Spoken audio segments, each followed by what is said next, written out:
نحمده ونصلي ونسلم على رسوله الكريم أما بعد فأعوذ بالله من الشيطان الرجيم بسم الله الرحمن الرحيم قال الله تعالى في القرآن الحكيم سبح لله ما في السماوات والأرض وهو العزيز الحكيم صدق الله مولانا العظيم اللهم صل على سيدنا ومولانا محمد وعلى آله وصحبه وبارك وسلم.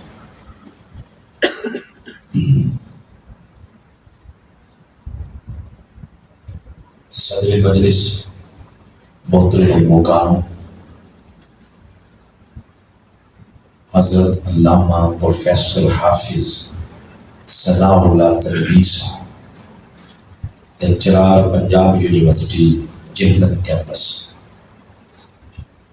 امیر جماعت خدام مصطفیٰ جہلم، انتہائی قابل عزت الحافظ القاری اعجاز احمد صدیقی صاحب، خطیب جامع مسجد اعظم، محترم علامہ حافظ رضا حسین صاحب، محترم علامہ عزیز احمد سلطانی صاحب، محترم قاری عبدالرؤوف صاحب،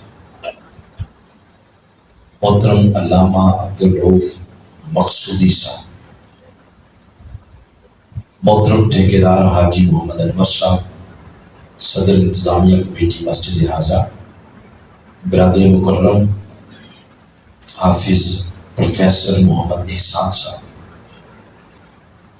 محترم المقام راجہ عبدالوحید صاحب، ضلع ناظم تحریک منہاج القرآن ڈسٹرکٹ گجرات، میزبان مجلس رونق محفل محترم المقام علامہ حافظ محمد مظہر صاحب،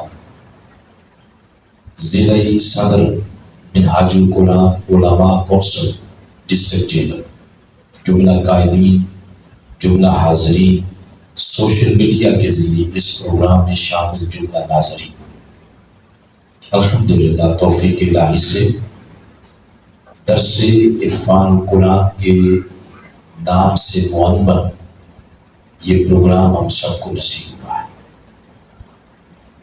محترم حافظ صاحب مجھے یہ فرما رہے تھے کہ میرے بارے میں مشہور ہے کہ پروگرام لیٹ شروع ہوتا ہے، آج ذرا اس قسم کو توڑ دیا۔ آپ نے محسوس کیا ہے مختصر نماز کے بعد مختصر تلاوت، ایک شعر محترم احسان صاحب نے درود پاک کا پڑھا اور درس شروع ہو گیا۔ اب آپ ٹائم بھی نوٹ کر لیں، بے شک 9:50 ہوئے، 10:40 پہ انشاءاللہ ہم گفتگو ختم کر دیں گے۔ اس پہ ایکو وغیرہ باقی فنکشن نہیں کھولنے، لیکن ماسٹر تھوڑا سا کھول، بات دبا ہوا۔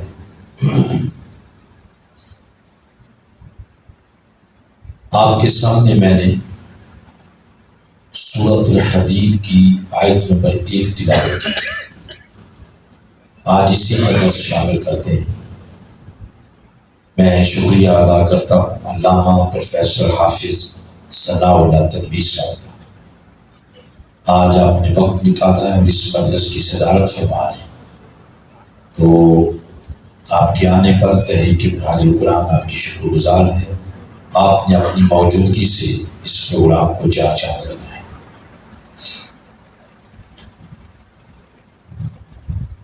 سورۃ الحدید کی پہلی آیت کریمہ ہے۔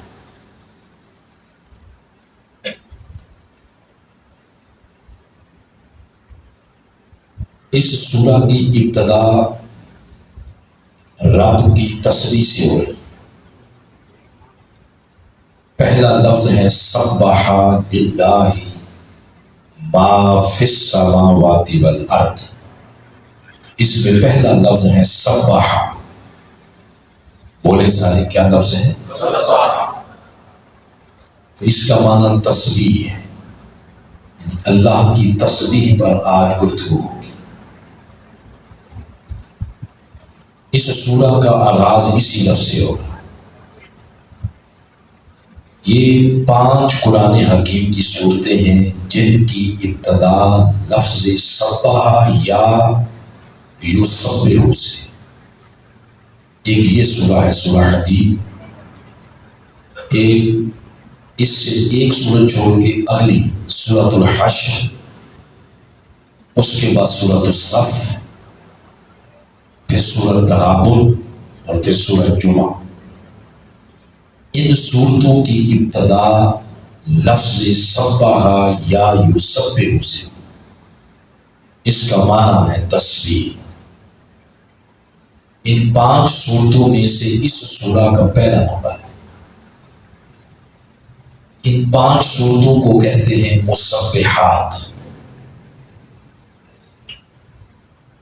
میرے شیخ الاسلام ڈاکٹر محمد طاہر القادری مدظ اللہ علیہ، آپ نے ایک وظائف کی کتاب لکھی ہے فیوضات محمدیہ، اس کے دیباچے میں آپ نے یہ حدیث کوٹ کی ہے کہ سیدنا ابو ہریرہ رضی اللہ تعالیٰ عنہ سے مروی ہے۔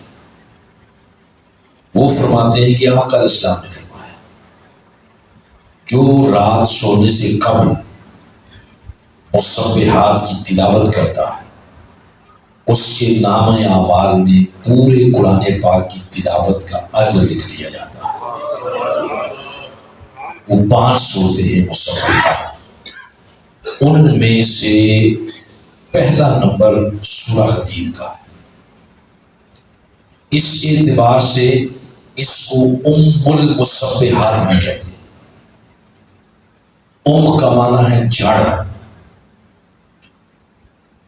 اور ہماری اپنی زبان میں ماں کو امی کہتے ہیں، تو امی بھی ام سے، عربی میں ام کہتے ہیں ماں کو۔ تو ماں ہمیشہ پہلے ہوتی ہے اور اولاد بعد میں۔ جڑ درخت کی پہلے ہوتی ہے اور تنا بعد میں، تو پہلے نمبر والی چیز کو ام کہتے ہیں۔ تو مسبحات میں سے اس کا پہلا نمبر ہونے کی وجہ سے اس کو ام المسبحات کہتے ہیں۔ اب پہلی آیت کریمہ مسبحات کی ہم پڑھ لیں گے تاکہ تھوڑا سا ایک کنسپٹ کلیئر ہو جائے۔ اس کی پہلی آیت ہے، اس میں فرمایا گیا سبح للہ ما فی السماوات والارض وہو العزیز الحکیم۔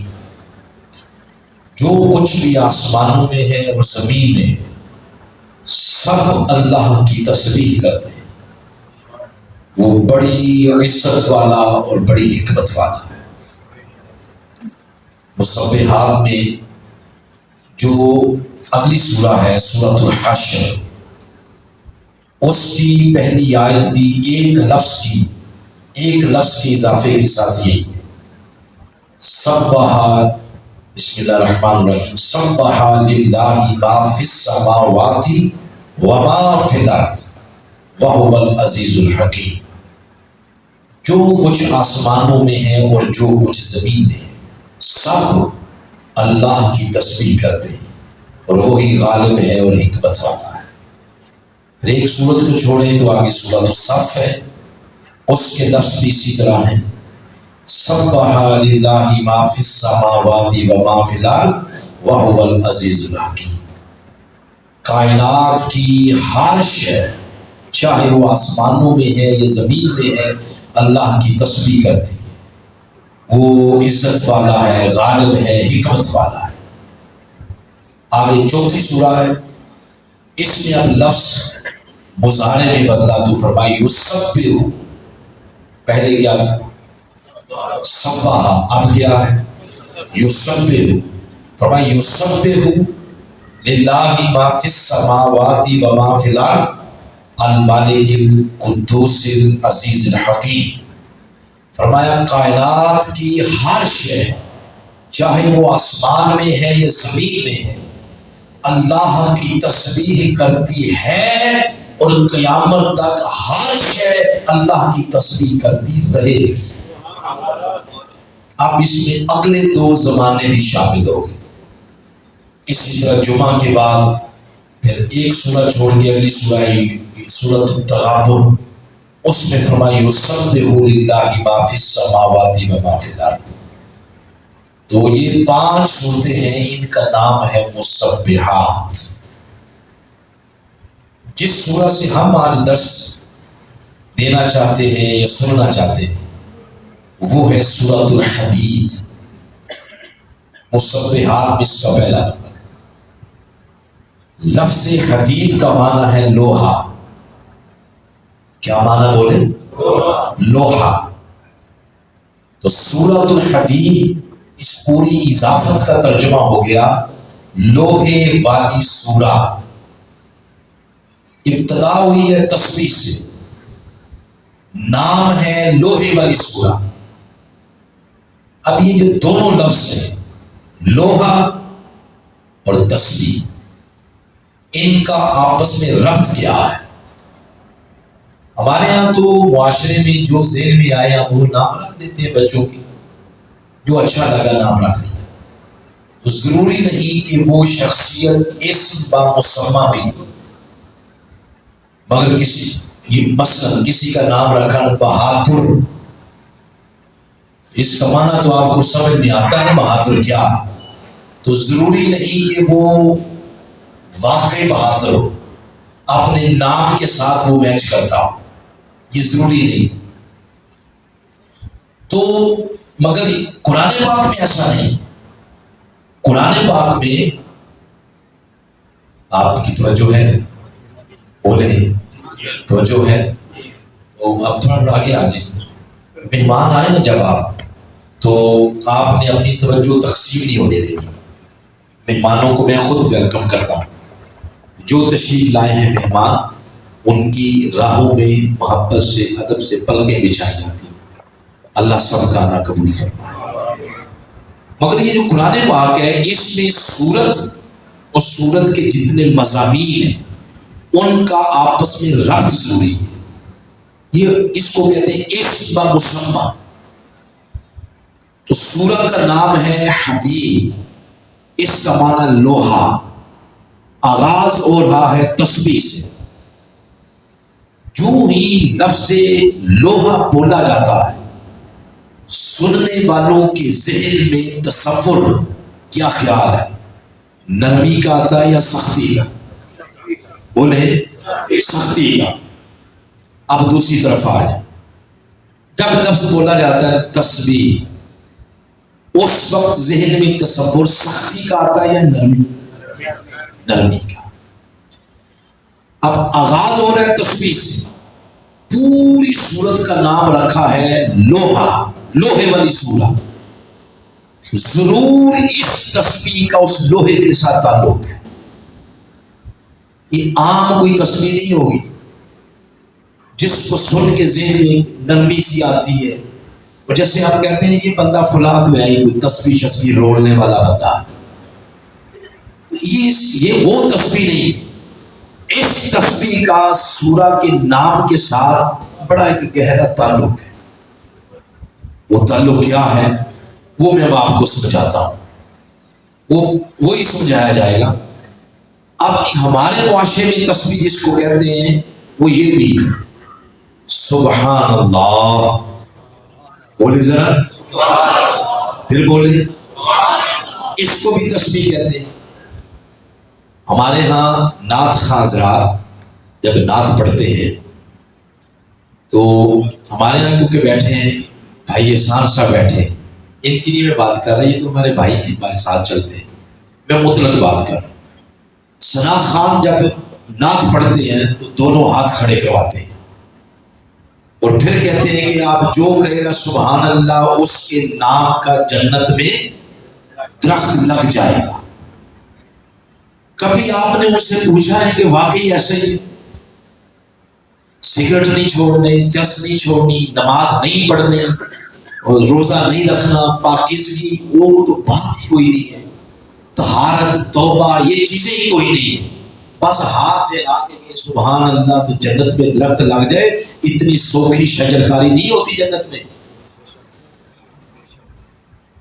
یہ وہ تسبیح نہیں ہے، یہ کوئی اور تسبیح۔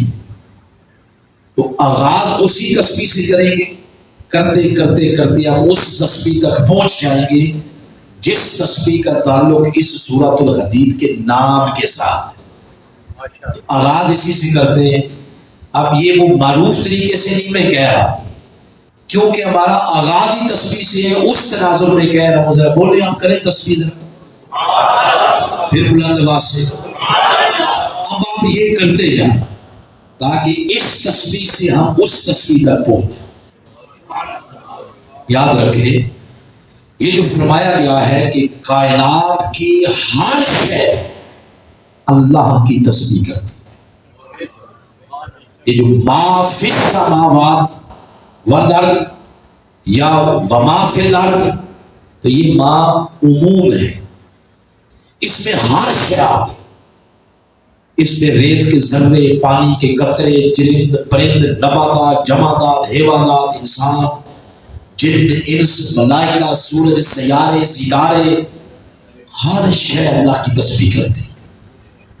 فار ایگزامپل اگر آپ سننا چاہیں تو کبھی آپ قرآن پاک کی 13 نمبر سورہ رات، آیت بھی یہ 13 ہے، اس میں ارشاد فرمایا وَيُسَبِّحُ الرَّعْدُ بِحَمْدِهِ وَالْمَلَائِکَةُ مِنْ خِیفَتِهِ۔ فرمایا یہ جو بجلیاں اور بادلوں کی گرج ہے جس کو ہم سن کے ڈر جاتے ہیں، یہاں بات ہی کوئی اور فرمایا، فرمایا بادلوں اور بجلیوں کی گرج اور چمک، فرمایا یہ بھی اس کی حمد کے ساتھ رب کی تسبیح کرتے ہیں۔ والملائکہ من خیفتہ، اور آگے فرشتوں کا کہا کہ وہ بھی رب کی کیا کرتے ہیں؟ تسبیح کرتے ہیں۔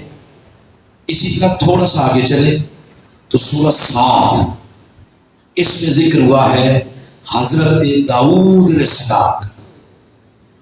داؤد علیہ السلام وہ بھی اللہ کی تسبیح کرتے تھے۔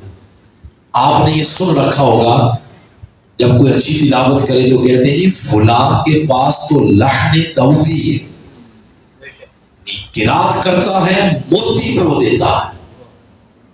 تو یہ بھی سنا ہے کہ قیامت کے روز بھی داؤد علیہ السلام کی آواز سنائی جائے گی۔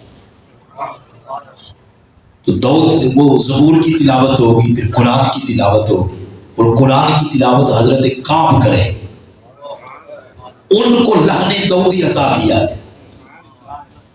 اچھا، داؤد علیہ السلام کے بارے میں آتا ہے کہ جب وہ پہاڑوں کے قریب سے گزرتے ہیں تو پہاڑوں کے قریب سے گزرتے تو پہاڑ اور پہاڑوں کے پتھر وَالطَّيْرَ مَحْشُورًا، اور فضاؤں میں اڑنے والے پرندے، وہ سارے مل کر داؤد علیہ السلام کی آواز میں آواز ملا کے پورا ماحول رب کی تسبیح کرتا تھا۔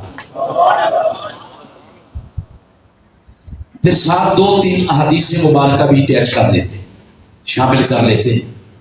وہ یہ حضرت سعید خدری، عظیم صحابی ہیں آقا علیہ السلام کے، وہ ارشاد فرماتے ہیں، وہ فرماتے ہیں، یہ مسلم شریف کی حدیث ہے، وہ فرماتے ہیں مجھے خود میرے آقا نے ارشاد فرمایا کہ اے سعید، مجھے علم ہے کہ تم بکریاں چرانے کے لیے جنگل جاتے ہو، بکریاں چراتے ہو، نماز کا ٹائم ہوتا ہے پھر نماز پڑھتے ہو، آج کے بعد ایک چیز کا اضافہ کر لو۔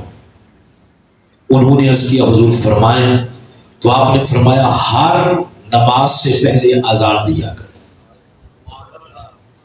انہوں نے عرض کیا حضور اذان دی جاتی ہے لوگوں کو بلانے کے لیے، وہاں میں نے کس کو بلانا؟ میں ہوتا ہوں، بکریاں ہوتی، میں نے کس کو بلانا؟ اس پر حضور اسلام نے فرمایا ایسا نہیں ہے، ایسا ہی جب اذان کے ذریعے اللہ کی کبریائی کا اعلان ہوتا ہے، جہاں جہاں تک اللہ کی کبریائی کے اعلان کی آواز جاتی ہے، جو جو شے اس آواز کو سنتی ہے، سننے کے بعد پھر ہر شے اللہ کی تسبیح میں مشغول ہو جاتی ہے۔ اس حدیث سے بھی ہمارا موقف مضبوط ہو رہا ہے جو قرآن نے بات کی کہ کائنات کی ہر شے اللہ کی تسبیح کرتی ہے۔ یہ پھر حدیث تو آپ نے سنی ہوگی، سیدنا عثمان غنی رضی اللہ تعالیٰ، بلکہ اس سے پہلے سیدنا فاروق اعظم رضی اللہ تعالیٰ، ان کے بارے میں آتا، وہ فرماتے ہیں سفر و حضر میں ہم حضور کے ساتھ ہوتے تھے، اور کبھی کبھار آقا علیہ السلام ہمارے سامنے اگر کھانا تناول فرماتے تو وہ حضور اسلام ہمیں شریک کرتے تھے کھانے میں، کوئی چیز پیتے آقا علیہ السلام نوش فرماتے یا تناول فرماتے، ضرور صحابہ کرام کو بھی اس میں شامل فرماتے۔ تو وہ فرماتے ہیں سیدنا فاروق اعظم آپ علیہ السلام کھانا تناول فرمانے لگے، جو روٹی کا لقمہ حضور توڑتے، جو وہ لقمہ حضور کے دست مبارک میں جاتا، فرماتے ہیں نسمعو، ہم خود سنتے، نسمعو تسبیح الطعام، ہمارے کان سنتے کہ جو لقمہ دست مصطفیٰ میں جاتا، زبان حال سے وہ لقمہ رب کی تسبیح کرتا کہ مولا تیرا شکر ہے کہ تیرا محبوب محمد آج ہمیں کھا رہا۔ روٹی کے لقموں سے بھی رب کی تسبیح کی آواز آتی ہے، سننے والا ہونا چاہیے۔ ہر کوئی میرے جیسا گناہ گار تو نہیں، ایسے ایسے لوگ ہیں جن کے اللہ پاک دل کو جب زندہ کرتا ہے تو دل وہ کچھ سنتا ہے جو آپ نہیں سنتے، دل وہ کچھ دیکھتا ہے جو آپ نہیں دیکھتے، دل وہ کچھ بیان کرتا ہے جو آپ بیان نہیں کرتے۔ تو سیدنا فاروق اعظم وہ سن رہے ہیں، پھر سیدنا عثمان غنی فرماتے ہیں ہمارے سامنے حضور علیہ السلام نے کچھ کنکریاں اٹھا، جو ہی دست مصطفیٰ میں گئی تو وہ رب کی تسبیح بیان کرنے لگا۔ امام نخعی وہ فرماتے ہیں، نخعی وہ فرماتے ہیں کہ یہ دروازے کے کباڑ، یہ کھڑکیاں، حتیٰ کہ جو چھت آپ بالے ڈالتے ہیں، وہ گھر کے در و دیوار، وہ بھی سارے زبان حال سے رب کی تسبیح کرتے ہیں۔ اور امام غزالی نے اس کے تحت امام رازی نے اس کے تحت یہ لکھا ہے کافر بھی اللہ کی تسبیح کرتے ہیں۔ کیوں؟ یہ جو فرمایا جا رہا ہے ما فی السماوات وما فی الارض، جو کچھ آسمانوں میں یا زمین میں، تو ظاہر ہے زمین میں کافر بھی رہ رہے ہیں۔ پھر امام رازی نے اس کی شکل لکھی ہے کہ وہ تسبیح کیسے کرتے ہیں۔ وہ فرماتے ہیں ان کو اللہ نے کان دیے، آنکھیں دی، زبان دی، یہ سارے آزاد دیے ہیں، تو کانوں کا کام ہے سننا، ناک کا کام ہے سونگھنا، آنکھوں کا کام کیا ہے دیکھنا، تو فرمایا کانوں کا سننا ہی اللہ کی تسبیح ہے۔ آنکھ جس مقصد کے لیے اللہ نے پیدا کیا وہ مقصد پورا کر رہی ہے، تو اس کا دیکھنا ہی اللہ کی تسبیح ہے۔ گویا اس ساری گفتگو کا محصل، نچوڑ اور نتیجہ یہ نکلا کہ کائنات کی کوئی ایسی شے نہیں جو ہمہ وقت اپنے پیدا کرنے والے رب کی تسبیح نہیں کرتا۔ اب یہ تسبیح ذرا بلند آواز سے بولے، پھر اگلی سٹیج پر قدم رکھ کے بولے ذرا۔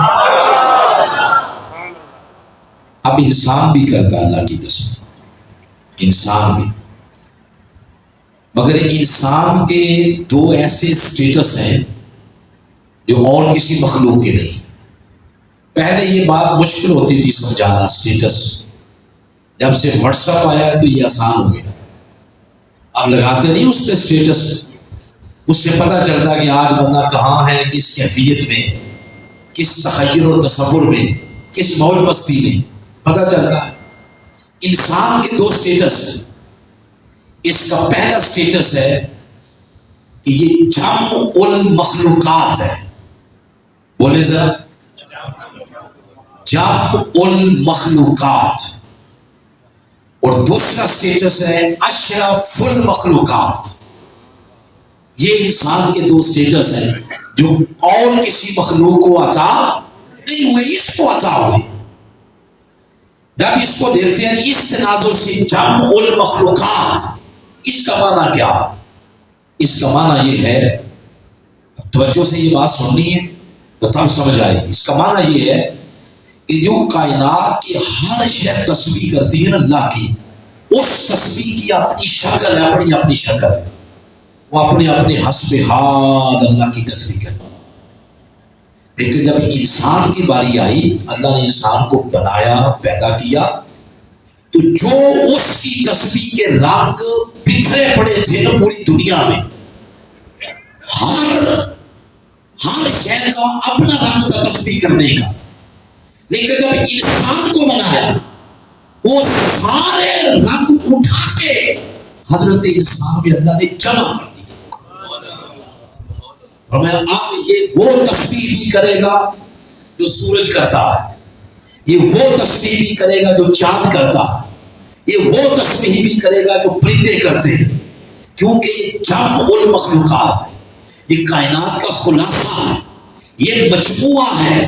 کائنات میں جو اس کی تسبیح کے رنگ بکھرے پڑے، ان ساری تسبیحات کو مجموعے کی شکل میں دیکھنا ہو تو وہ حضرت انسان میں دیکھنا۔ ہماری مجلس میں چودھری احمد رضا صاحب تشریف لائے، قاضی نصیر صاحب تشریف لائے، اپنے چودھری احمد رضا صاحب جو صدر ہیں منہاج القرآن تحصیل جہلم کے، خوش آمدید میں کہتا ہوں۔ اب اس موقف کی تائید میں ایک آیت کوٹ کرتا ہوں، اس سے ہمارا کل موقف ثابت ہو جائے گا کہ اور مخلوقات کی تسبیح کے رنگ بھی اس میں پائے جاتے ہیں۔ کبھی آپ سورہ بقرہ پڑھیں، اس کی آیت نمبر 27، اس کی آیت نمبر غالباً 27 ہی ہے، یہاں سے مضمون شروع ہوتا ہے 28 سے، بلکہ 30 ہے۔ وَإِذْ قَالَ 30 آیت نمبر 30، وَإِذْ قَالَ رَبُّكَ لِلْمَلَائِكَةِ إِنِّي جَاعِلٌ فِي الْأَرْضِ خَلِيفَةً، فرشتوں سے فرمایا کہ زمین پہ اپنا نائب انسان کو بنانے لگا۔ تو فرشتوں نے آگے کیا کہا باری تعالیٰ تو اس کو بنا رہا ہے جو یفسد فیہا، جو زمین میں جھگڑے گا، ویسفک الدماء، خون بہائے۔ اللہ جس کو اپنا نائب فرما رہا، تو فرشتوں نے اللہ کے نائب کا نقص بیان کیا، عیب کہ یہ لڑے گا اور جھگڑے گا، اس کا بیان کیا نقص، اور اپنی بیان کی خوبی۔ وہ کیا تھی؟ فرمایا وَنَحْنُ نُسَبِّحُ بِحَمْدِكَ وَنُقَدِّسُ لَكَ۔ عرض کرتے ہیں باری تعالیٰ ہمارے بارے میں کیا خیال، دیکھ ہم تیری تسبیح کرتے ہیں اور کرتے رہیں۔ اب یہ اس آیت کریمہ کا یہ اس کا مطلب ہے، تو صراحت النص یہ بتا رہی ہے کہ انہوں نے یہ کہا کہ ہم تیری تسبیح کرتے ہیں اور کرتے رہیں۔ اشارت النص یہ بتا رہی ہے کہ وہ بتانا یہ چاہتے ہیں کہ مالک جو تیری تسبیح کرتے ہیں، کرتے رہیں گے، یہ تاج تو ان کے سر پہ آنا چاہیے۔ اللہ تعالیٰ نے بھی آگے اشارہ یہ بات فرمائی، جواب دیا، فرمایا قال انی اعلم ما لا تعلمون، اور بھی بڑیاں گلاں جڑیاں میں جاننا تو سا۔ گویا وہ بتانا یہ چاہ رہا ہے فرشتوں تسبیح یہ بھی بڑی کرے گا، تمہیں ناز ہے نا تسبیح پہ، تسبیح تو یہ بھی بڑی کرے گا۔ ہم نے فرشتوں کے بارے میں سن رکھا ہے، جو فرشتہ قیام میں ہے ازل سے ابد تک قیام میں ہی رہے گا، جو رکوع میں ہے ازل سے ابد تک رکوع میں ہی، جو سجدے میں ازل سے ابد تک سجدے میں، جو تحیات کی شکل میں قاعدے میں وہ ازل سے ابد تک قاعدے میں، اس کی خوراک وہ قاعدہ ہی ہے، اس کی خوراک وہ سجدہ ہی ہے، اس کی خوراک وہ رکوع ہی ہے۔ یہ فرمایا جا رہا کہ یہ انسان بھی بڑی تسبیح کرے گا، قیام یہ بھی کرے گا، رکوع یہ بھی کرے گا، سجدہ یہ بھی کرے گا، قاعدہ یہ بھی کرے گا۔ جب رات ہوگی مصلے پہ چڑھ دوڑے گا، تسبیح یہ بھی بڑی کرے گا، مگر ایک خاص تسبیح کا رنگ اس میں پایا جا رہا، وہ کسی اور میں نہیں۔ وہ کون سی؟ فرمایا جب دل چڑھے گا، جب یہ معاملات میں شریک ہوگا، لوگوں کے معاملات میں، اس نے دیکھ لیا اگر کسی پہ ظلم ہو رہا، کوئی ظلم کی چکی میں پسا جا رہا، کسی پہ زیادتی ہو رہی ہے، کسی کو انصاف نہیں مل رہا، کوئی بھوک سے مر رہا ہے، کسی کو روٹی کا لقمہ نہیں مل رہا، تو فرمایا سنو فرشتوں، ایک تسبیح کا رنگ اس میں بھی ایسا پایا جا رہا ہے کہ تب تک یہ آرام اور چین کی نیند نہیں سوئے گا جب تک دھرتی سے ظلم کا خاتمہ نہیں کر رہے۔ اس ظلم کے خاتمے میں جو سٹرگل کرے گا، محنت کرے گا، لکھا جائے گا ساری زندگی رب کی تسبیح کرتا رہا۔ آپ دیکھیں وہ تسبیح کا رنگ جو فرشتوں میں پایا جاتا ہے وہ سارے اٹھا کے حضرت انسان میں جمع کر دیتا ہے۔ یہ جمع المخلوقات ہے۔ کیا ہے؟ جمع المخلوقات، اور اسی سے نکلا اشرف المخلوقات۔ یہ پوری مخلوقات سے افضل ہے۔ وہ تسبیح کا ایک رنگ باقی کسی مخلوق میں نہیں جو اس میں پایا جاتا ہے، وہ ہے ظلم کے خاتمے کے لیے سٹرگل کرنا۔ اس بات کو مزید پختہ کرتے ہیں، کبھی سورہ طٰہٰ پڑھیں، سورہ نمبر 20 ہے، اور اس میں حضرت موسیٰ علیہ السلام اور حضرت موسیٰ علیہ السلام کا واقعہ، اور ساتھ ان کے بھائی ہیں، اور ساتھ ہی پھر وہ فرعون ہے، اس کا واقعہ بیان ہوگا۔ آیت نمبر ہے 24، یہاں فرمائے اذهب الی فرعون انہ طغی، اے موسیٰ جا ذرا فرعون کو لگام دے، اس نے میری مخلوق پر بڑے پہاڑ توڑ دیے ظلم کے، اس کو ذرا لگام دے۔ فرعون کے بارے میں فرمایا جا رہا، رب نے یہ فرمایا، آگے سے موسیٰ علیہ السلام نے عرض کیا قال رب اشرح لی صدری ویسر لی امری واحلل عقدۃ من لسانی یفقہوا قولی واجعل لی وزیرا من اہلی ہارون اخی اشدد بہ ازری واشرکہ فی امری۔ یہ ساری موسیٰ علیہ السلام کی دعائیں آیت نمبر 25 سے شروع ہوئی۔ انہوں نے عرض کیا باری تعالیٰ میں جاؤں گا ضرور فرعون کے پاس، مگر پہلے میری دعائیں قبول کر۔ فرمایا بتا موسیٰ تیری کون سی دعا ہے؟ فرمایا باری تعالیٰ مجھے شرح صدر عطا فرما۔ قال رب اشرح لی صدری کا معنی یہی ہے نا کہ مولا مجھے شرح صدر عطا فرما۔ فرمایا ٹھیک ہے تیری دعا قبول ہو گئی۔ اور بھی کچھ ہے، عرض کیا ویسر لی امری، باری تعالیٰ میرا تو کار رسالت ہی مشکل ہے، اس میں آسانی پیدا فرما۔ فرمایا ٹھیک ہے تیری دعا قبول ہو گئی۔ کچھ اور عرض کیا واحلل عقدۃ من لسانی، تو مولا میری زبان کی لغنتی دور کر۔ وہ جو بچپن میں آگ کا انگارہ اٹھا کے منہ میں رکھ لیا تو زبان میں لغنت آ گئی، فرمایا مولا یہ دور کر۔ فرمایا وہ بھی ہو گیا۔ کچھ اور فرمایا بھائی آگے عرض کیا یفقہوا قولی، اب مولا مجھے ایسا قوت بیان دے میں بات کروں، میری بات کا لفظ لوگوں کے دلوں میں تیر کی طرح پیوست ہوتا چلا ہے۔ فرمایا ٹھیک ہے تیری یہ دعا بھی قبول ہوگی۔ اور بھی ہے کچھ، پھر عرض کیا واجعل لی وزیرا من اہلی، مولا میرا ایک وزیر ہی بنا دے، ایک ہیلپر، مددگار، اور ساتھ ہی عرض کیا ہارون نام ہے اس کو بنا، اخی میرا کیا لگتا ہے بھائی، اشدد بہ ازری، اس سے میری کمر کو مضبوط کر۔ جیسے پنجابی میں کہتے ہیں بھائی بھائیاں دیاں باواں، تو عرض کیا مولا اس کو میرا دست و بازو بنا، واشرکہ فی امری، اور میرے معاملات میں شریک کر۔ یہاں آ کے دعائیں پوری ہو گئی۔ اب اللہ نے پوچھا موسیٰ ان کا تو نے کرنا کیا ہے؟ ان ساری چیزوں کا کیا کرے گا؟ اس کا جواب حرف کہہ کے ساتھ دیا۔ عرض کیا باری تعالیٰ یہ تو چیزیں مجھے دے، کہ نسبحہ کا کثیرا، اس باہر سے آیا نا نسبحہ، کہ نسبحہ کا کثیرا، مولا یہ ساری چیزیں دے، پھر دیکھ میں اور ہارون دونوں مل کر تیری تسبیح کا حق ادا کر دیں۔ اس مجلس میں جتنے بھی بیٹھے ہیں سب کی فیس ریجن بتا رہی ہے کہ آپ عقل مند دماغ رکھنے والے لوگ ہیں، آپ پڑھے لکھے ہیں، شعور والے ہیں۔ تھوڑا سا ذہن دوڑائیں کہ کون سی تسبیح ہے جس تسبیح کی بات موسیٰ علیہ السلام کر رہے ہیں؟ یا وہ یہ کہنا چاہ رہے ہیں کہ یہ دعائیں قبول کر تو پھر 1000 منکے کی دانے کی تسبیح میں اور ہارون بنا لیں گے اور فرعون کے تخت کے سامنے جا کر کہیں گے سبحان اللہ سبحان اللہ سبحان اللہ؟ کیا وہ یہ تسبیح؟ نہیں۔ ان ساری آیتوں کو ملائیں. تفسیر کا ایک اصول ہے ربط بین الآیتین، ساری آیتوں کو ملائیں تو نتیجہ نکل آئے گا، پتہ چل جائے گا وہ تسبیح کون سی ہے. پہلے فرمایا فرعون کو جا کے لگام دے، یہ بات ہو رہی ہے. آگے ان کی دعائیں آ گئی، اینڈ پہ جا کے تسبیح کی بات کی. تسبیح، دعائیں اور ظالم حکمران ان سب کو آپس میں ملائیں، معنی نکھر کے سامنے آ گیا.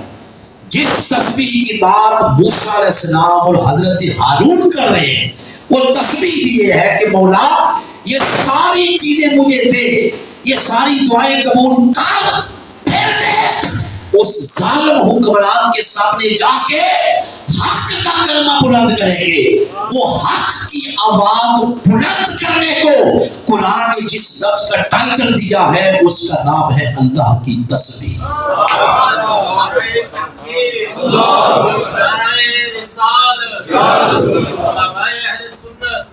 یہ وہ تسبیح ہے جس کے کرنے سے جنت میں درخت لگتے ہیں.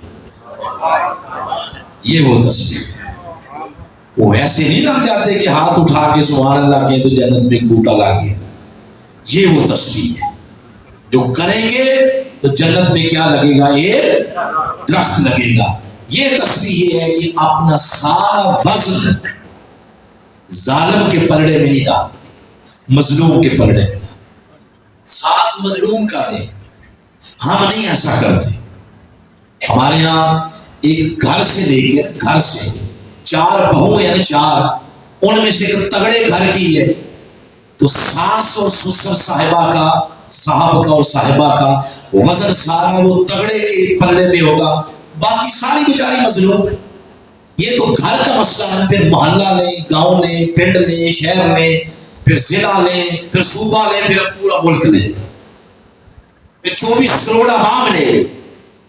ہم نے کبھی ساتھ مظلوم کا دیا ہی نہیں. ہمارا سارا وزن کس کے پلڑے میں ہے؟ ظالم کے. یہ سارا کچھ کر کے بھی ہاتھ ساری زندگی ہلا ہلا کے کہتے رہے سبحان اللہ. وہ درخت نہیں لگیں گے جس کے بارے میں آپ نے سنا.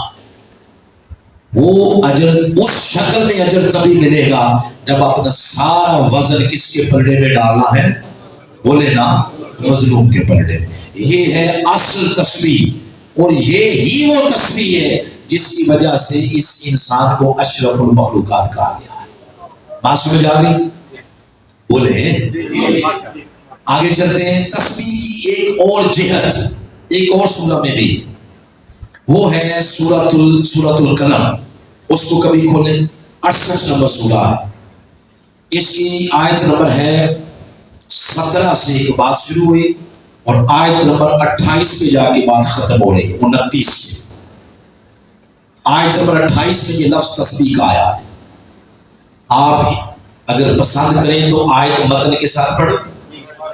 یہ بات اس لیے کی ہے کہ توجہ تھوڑی دیں. جو ٹائم آپ کو بتایا ہے 40 منٹ، 41 منٹ نہیں ہوگا انشاءاللہ. اس میں فرمایا قال اوسطہم الم اقل لکم لولا تسبحون.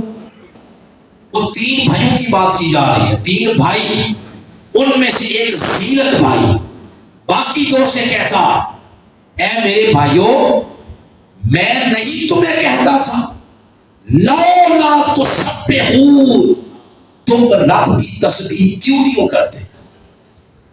ایک بھائی باقی 2 سے کہہ رہا. یہ بات اس نے کب کی؟ اس کے لیے آیت نمبر 17 سے پڑھنا پڑے.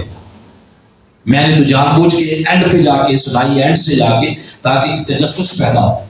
آیت نمبر جب 17 پہ آئے، اب یہ اگر پڑھنا چاہیں آپ اردو کی تفاسیر آپ ان میں پڑھیں. حضور ضیاء الامت کی تفسیر ہے ضیاء القرآن، اس کو پڑھیں. علامہ غلام رسول سعیدی صاحب کی ہے تبیان القرآن، اس کو پڑھ لیں. اور بے شمار علماء کرام کی ہیں، ان کو آپ پڑھ لیں. تو انہوں نے یہ واقعہ کوٹ کیا ہے. یہ یمن ملک ہے اور سانا شہر ہے. وہاں کی بات ہے کہ وہاں ایک بندہ تھا، اللہ نے اس کو بڑا دے رکھا تھا، مال دولت، اہل ثروت تھا. تو کرم، بالائے کرم یہ تھا کہ دولت مند بھی تھا اور دل کا بھی سخی تھا. جو سائے اس کے دروازے پہ آتا کبھی خالی واپس نہیں جاتا تھا. اتفاق یہ ہوا کہ بیٹے کنجوس تھے، ہر وقت اپنے باپ کو کوستے رہتے. ہمارا باپ ایسے ہی خرچ کرتا رہتا ہے، اس طرح کی بات۔ تو ہوا یہ کہ باپ فوت ہو گئے، ساری جائیداد وراثت کے راستے بیٹوں کے حصے آ گئی۔ باپ فوت ہو گیا تو ان کے حصے آ گئی۔ باپ کی عدم موجودگی میں پہلی بار جب باغات کے پھل پک گئے، فصلیں پک گئیں، اذ اقسموا، انہوں نے رات کو میٹر کی، لا یسرمنھا مصبحین، کہ صبح فصلیں کاٹنا یا پھل توڑنا شروع نہ کریں، پھل چننا۔ تو ساتھ یہ صلاح مشورہ کر رہے ہیں، اور قرآن فرماتا ہے اتنے وہ تھے دور الوہی تعلیمات سے، ولا یستثنون، اس ساتھ انشاءاللہ کہنا بھی گوارا نہیں کیا۔ پھر آگے کیا فرمایا؟ جب فرمایا کہ وہ یہ میٹنگ کر رہے تھے، ایک بھائی بولا اس نے کہا ابا جی تو ہے کوئی نہیں، روک ٹوک ہے کوئی نہیں، ہمارے ابا جی جو مفت کے دانے یا پھل تقسیم کرتے تھے غریبوں میں، میرا مشورہ ہے کہ اس دفعہ وہ بھی گھر میں نہیں آئے، بڑا ہو گیا مخلوق کو دیتے دیتے۔ دوسرا فٹ بولا، اس نے کہا ویسے خیال تو میرا بھی یہی، اب دو ایک سائڈ پر ہو گئے اور ایک سائڈ پہ ہو گئے، وہ چپ کر گیا۔ تیسرا وہ بولا اس لیے نہیں کہ یہ دو ایک سائڈ پہ، اور یہ نہ ہو کہ بعد میں یہ شور مچا دیں کہ آپ نے جمہور کو عزت نہیں دی۔ وہ چپ کر گیا بیچارہ۔ اب وہ چپ کر گیا، انہوں نے کہا کہ اگر ایسا کرنا ہے تو رات کے کچھ پہر سو لیں، اگلا پہر جس کو پنجاب میں بڑی سیری کہتے ہیں، اگلا جو پہر ہوگا اس پہر جائیں گے، پھل وغیرہ فصلیں کاٹ کے گھر لے آئیں گے، کسی کو پتہ ہی نہیں چلے گا کہ یہاں کون کیا کر گیا۔ بس وہ سو گئے، فرمایا وَهُمْ نَائِمُونَ، وہ سو گئے۔ فَطَافَ عَلَيْهَا طَائِفٌ مِّن رَبِّكَ، وہ سو گئے، وَهُمْ نَائِمُونَ، وہ سو گئے، مگر رب کی طرف سے کوئی آیا اور ان کی فصلوں سے چکر لگا کے چلا گیا۔ یہ قرآن تصویر کا دوسرا رخ دکھا رہا، انہیں نہیں پتا تھا دوسرے رخ کا، قرآن آج ہمیں دکھا رہا۔ پھر فرمایا فَأَصْبَحَتْ كَالصَّرِيمِ، صبح ہونے تک ان کے لہلہاتے پھل باغات فصلیں سب جل کے راکھ ہو گئی، کالصریم، جل کے راکھ ہو گئی۔ فَتَنَادَوْا مُصْبِحِينَ، یہ پھر صبح ہوئی تو ایک دوسرے کو جگانے لگے، وہ اٹھو جانا نہیں، اَنِغْدُوا عَلَىٰ حَرْثِكُمْ إِن كُنتُمْ صَارِمِينَ، کہ اپنی کھیتی پر سویرے سویرے چلیں اگر تم پھل کاٹنا چاہتے ہو، فصلیں کاٹنا چاہتے ہو۔ اب یہ اٹھے، بوریاں لیں، درامتیاں لیں اور چلے۔ رستے میں پتہ کیا کہہ رہے تھے؟ فَانْطَلَقُوا، چل رہے تھے، وَهُمْ يَتَخَافَتُونَ، چپ کے یہ کہتے جا رہے تھے ایک دوسرے سے، جلدی جلدی چلو، اللہ يَدْخُلَنَّهَا، آج جو علیکم مسکین، آج کوئی مسکین مارا یتیم بندہ اپنا حصہ لینے کے لیے ہماری فصلوں میں داخل نہیں ہونا چاہیے، یہ کہہ رہے تھے ایک دوسرے کو۔ پھر آگے ایک آیت چھوڑ کے آگے فرمایا، آیت نمبر 26 میں فرمایا فَلَمَّا رَأَوْهَا قَالُوا إِنَّا لَضَالُّونَ، جو ہی اپنی فصلوں کے قریب پہنچے اور نظر پڑی تو وہ کہتے ہیں کہ لگتا یہ ہے جیسے راستہ بھول گئے، ہماری فصلوں کا یہ منظر نہیں تھا، وہ لہلہاتے وہ فصلیں تھیں اور باغات تھے، یہ تو سب جل کے راکھ ہوا ہے۔ اب جب انہوں نے یہ کہا، اب وہ عقل مند بھائی کو بولنے کا موقع مل گیا، اس کو بولنے کا موقع مل گیا۔ ہمارے یہاں بھی عقل مند کو ہم بولنے کا موقع ہی بعد میں دیتے ہیں، جب چڑیاں چگ گئی کھیت، بعد میں کہتے ہیں کہ فلانا ٹھیک کہتا تھا، تم ٹھیک کہتے تھے۔ اب یہ بولا، اس نے فرمایا بل نحن محرومون، اے میرے بھولے بھائیوں، اے بیوقوف اور نادان بھائیوں، راستہ نہیں بھولے، رب کی رحمت منہ موڑ چکی ہے، اور منہ کیوں موڑا ہے؟ فرمایا کالا اوسطہو اقل علم اقل لکم لولا تسبحوا، میں نہیں تمہیں کہتا تھا کہ رب کی اصل تسبیح ہوئی تھی، جو کام ہمارا اصل تسبیح رب کی ہوئی تھی، جو کام ہمارے والد محترم کیا کرتے تھے۔ ہمارے والد جب تک زندہ تھے تو دروازے پہ کوئی منگتا سائل آیا، تھوڑا دیا یا بہت دیا، لیکن انہیں دیا وہ مخلوق کو دیتے اور خالق ان کو دیتا تھا۔ آج ہم نے مخلوق کو اپنی خوشیوں سے نکالنا چاہا، رب نے پکڑ کے ہمیں اپنی رحمت سے نکال دیا۔ یہ ہے اصل تسبیح، یہ ہے تسبیح۔ آج اگر یہ تسبیح کرنا چاہتے ہیں تو 2023 سے بڑا میرے خیال میں کوئی وقت نہیں، جب لوگ پیناڈول کی گولی کے لیے بھی ترستے، لائنوں میں لگ کے ایک آٹے کے تھیلے کے لیے جان دیتے ہیں، پھر گھر میں چھوٹی معصوم بچی کے لیے آٹے کا تھیلا ملتا۔ پہلے روپیوں کے بدلے میں آٹا ملتا تھا، اب کس کے بدلے ملتا؟ جان کے بدلے۔ ہر شے انسانی اپروچ سے دور ہوتی چلی جا رہی ہے۔ میں تصویر کا وہ رخ ڈسکس نہیں کروں گا کہ یہ کیوں ہوا، آپ مجھ سے زیادہ بہتر جانتے ہیں، آپ زیادہ سیانے ہیں۔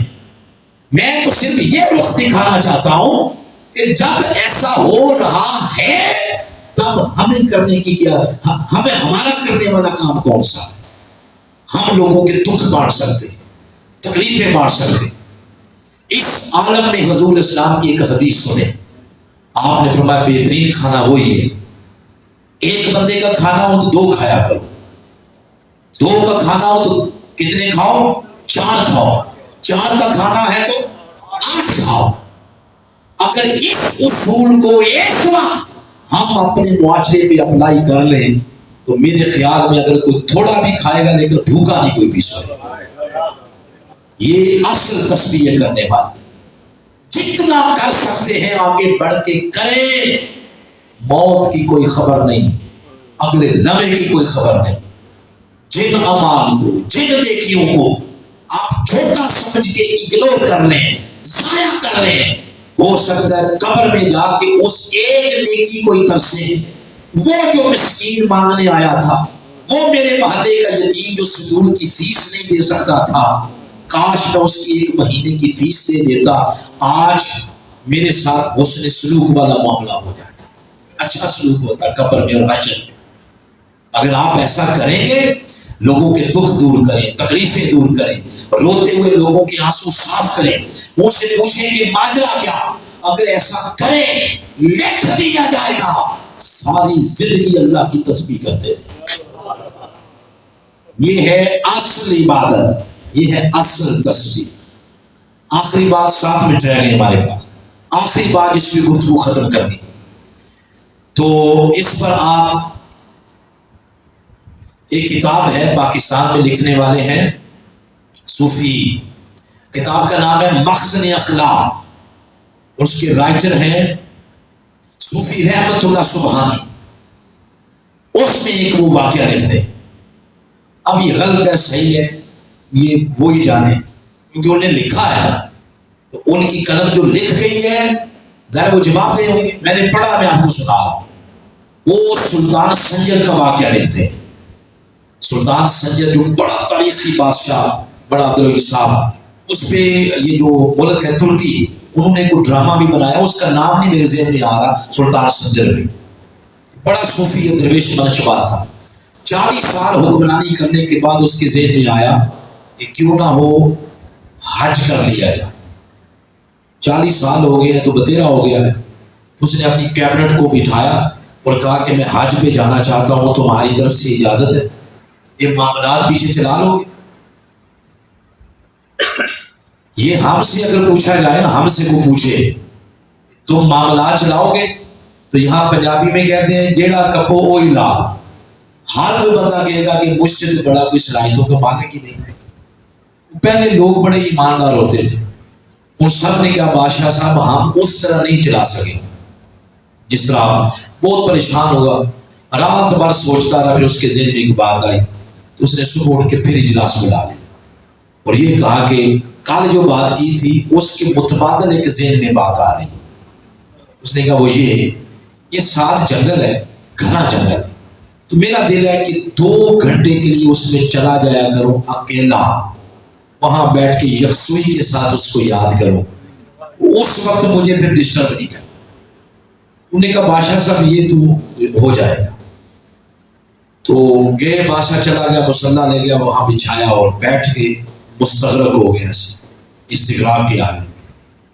پاس سے ایک بابا جی گزرے، انہوں نے دیکھا ہے بادشاہ صاحب اکیلے ہیں. پہلے تو گارڈ وغیرہ ہوتے ہیں، وہ آگے بڑھنے ہی نہیں دے. انہوں نے سلام کیا، بادشاہ نے جواب نہیں دیا. پھر سلام کیا، نہیں جواب. تو اب بابا جی نے ان کو جھنجھوڑا اور کہا بادشاہ صاحب میں آپ کی رعایا ہوں، آپ کو سلام کیا، سلام کرنا سنت ہے مگر جواب دینا واجب ہے. تو جواب نہیں آپ نے دیا. اب بادشاہ نے جب آنکھیں کھولی پھر بابا جی نے محسوس کیا کہ یہ تو سورج سبا نے دے دی. مطلب یہ ہے کہ وہ غصے میں تھے. لیکن کہا بابا تیری مت ماری گئی، تو نے شاہی اعلان نہیں سنا، اس وقت مجھے ڈسٹرب نہ کیا جا.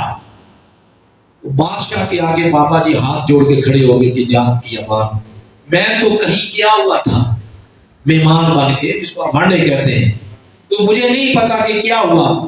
اس نے کہا یہ اعلان ہوا ہے، جاؤ کام کرو اپنا. بابے نے کہا چلے بادشاہ صاحب ڈسٹرب کر ہی دیا تو ایک سوال کا جواب ہی دے دے. اس نے پوچھا بتائیں کیا؟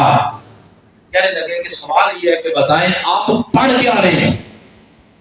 اس نے کہا میں پڑھ رہا ہوں سبحان اللہ، یعنی اللہ کی کیا کر رہا ہوں؟ تسبیح. تو بابا جی نے مسکرا کے کہا بس اتنا سارا کام، اور اتنے کام کے لیے ساری رعایا کو چھوڑ کے ادھر آ گئے. بس یہ جملہ تیر کی طرح پیوست ہو گیا بادشاہ کے دل میں. اس نے کہا بادشاہ صاحب یہ تسبیح اس درخت پہ بیٹھی ہوئی چڑیا بھی کر رہی ہے جو آپ ادھر کر رہے ہیں. یہ بادشاہوں کی تسبیح نہیں ہوتی، بادشاہوں کے کچھ اور کرنے والے کام ہوتے ہیں. پوچھا بتائیں کون سے؟ فرمایا 3 کام کرو. نمبر 1 اپنی رعایا میں علاج معالجے کی سہولیات جس طرح امیروں کو ملتی ہے اسی طرح غریبوں کو ملتی. نمبر 2 عدل اور انصاف جس طرح تگڑوں کو ملتا ہے اسی طرح غریب لوگوں کو ملے. نمبر 3 جس طرح اپنے لخت جگر سے پیار کرتے ہو اسی طرح پیار اپنی رعایا سے کرو. آپ 3 کام یہ کریں، رب لکھ دے گا ساری زندگی سلطان سنجر سبحان اللہ کرتا. یعنی پوری گفتگو سے جو نچوڑ یہ نکلا کہ اصل رب کی عبادت یہ ہے کہ انسان کے کام آئے. آپ نے پڑوس میں رہتے ہوئے کسی کا بھلا نہیں سوچا، اس کے لیے مشکلات کریٹ کی، گھر کا سارا کوڑا اس کے گیٹ کے آگے پھینکا، نالی بند ہو گئی. آپ کے گھر میں شادی ہے، دوسرے کے گھر میں کوئی بیمار ہے، آپ نے ساؤنڈ چلا دیا، گانے چلا دیے، اس بیمار کا خیال نہیں آپ نے کیا. آپ کے گھر میں کھانوں کی خوشبوئیں آ رہی ہیں، ساتھ گھر میں غریب بچہ اس نے پورے سال میں کبھی گوشت نہیں کھایا، آپ کار میں سفر کرتے ہیں، ساتھ غریب کا بچہ جو سائیکل کے لیے ترستا، آپ کا بیٹا بگڑ جاتا، ساتھ غریب کا بچہ جو گورنمنٹ کے جا کے اس ٹوٹی ٹانٹ پہ جا کے بیٹھتا، آپ کو اس کی پرواہ نہیں. یہ ساری کیفیات دلوں پہ جو گزرتی ہے کیا خیال ہے اللہ بھی دیکھ رہا. وہ ٹوٹے دلوں میں رہتا ہے آگے، شکستہ دلوں میں رہتا ہے آگے. اصل تسبیح رب کی کرنا چاہتے ہیں تو یہ تسبیح انسان کے کام آئے. انسان کے سبح للہ ما فی السماوات و ما فی الارض وہو العزیز الحکیم. کائنات کی ہر شے اللہ کی تسبیح کرتی ہے اور انسان بھی کرتا ہے، مگر انسان اشرف المخلوقات ہے. اشرف المخلوقات ہونے کے ناطے ضروری ہے یہ وہ تسبیح کرے جس تسبیح نے اس کو اشرف المخلوقات بنایا ہے. وہ نہیں کرے گا تو پھر اس سے جانور ہی اچھے ہیں، اس سے جو ایک دوسرے کا بھلا تو سوچتے ہیں. آئیں آج کے درس قرآن سے یہ چیز لے کے جائیں. 10 سال کے پورے 40 منٹ ہو گئے، یہاں پر بات ختم کرتے ہیں. اگلے کوئی اعلانات وغیرہ اگر کرنے ہیں تو حافظ صاحب خود کر دیں گے. میں اتنا کہہ دیتا ہوں کہ درس عرفان قرآن اگر یہاں آپ نے پکا شروع کیا تو ایسا ہی ہوگا جیسے آج ہوا ہے. اس میں وقت کی افراط اور تفریط کی اکائیوں سے انشاءاللہ وہ مبرہ ہوگا. وما علیہ الا البلاغ المبین. دیکھتے رہیے ہمارا یوٹیوب چینل IMS چینل اسلامی میسج سروس۔